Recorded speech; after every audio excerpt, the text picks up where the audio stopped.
ఈ హైడ్రా భూతం, ఈ హైడ్రా రాక్షసి, దీన్ని నేను ఉత్తగానే వ్యతిరేకిస్తలేం పార్టీగా. మీరు ఒక్కసారి చూడండి, హైడ్రా ప్రతాపం అంతా గరీబోల మీదనే ఉంటుంది. ఇగో పెద్ద పెద్దోళ్ళు ఇక్కడ ఫోటోలు పెట్టినాం చూడుర్రి.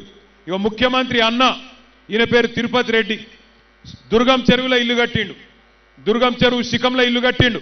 ఆయన ఇల్లు కూలగొట్టే దమ్మున్నదా హైడ్రాకు? ఉన్నదా? ముఖ్యమంత్రి అన్నగాని ఇల్లు కూలగొడుతుందా హైడ్రా? అగో శ్రీనివాసరెడ్డి, పొంగులేటి శ్రీనివాసరెడ్డి మంత్రి, ఆయన ఇల్లు చెరువులో కట్టిండు, కూలగొడుతుందా హైడ్రా? పట్నం మహేందర్ రెడ్డి, ఆయన ఇల్లు కూలగొడుతుందా హైడ్రా? ఇగో అట్లాగే డాక్టర్ వివేక్, ఆయన ఫామ్ హౌస్ కూడా చెరువులనే ఉన్నది, కూలగొడుతుందా హైడ్రా? వాళ్ళు ఇవ్వాలని ముట్టదు, పెద్ద పెద్దోళ్ళు డబ్బులు నోళ్ళు కాంగ్రెస్ వాళ్ళు వాళ్ళై ముట్టది. కానీ ఎర్రగడ్డలో రేపు మీ ఇంటి మీదకి వస్తుంది హైడ్రా.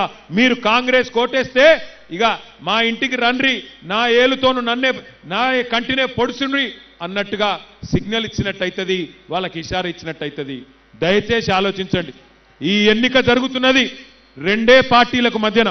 ఒకటి 6 గ్యారెంటీలు ఎగ్గొట్టి పేదవాళ్ల గూడు కూలగొట్టి ఇవాళ వాళ్ళ నడుమిరగొట్టి కారోబారు బంద్ అయ్యేటట్టు చేసి బతుకు నాగం చేస్తున్న కాంగ్రెస్ పార్టీకి, పేదవాడి కోసం గల్లబట్టి కాంగ్రెస్ పార్టీని ఇస్తావా ఇయ్యవా, బజార్ల గుంజి కొడతాం నా కొడక అని చెప్పి ఇవాళ నిలదీస్తున్న బీఆర్ఎస్ పార్టీకి మధ్యన జరుగుతున్నది.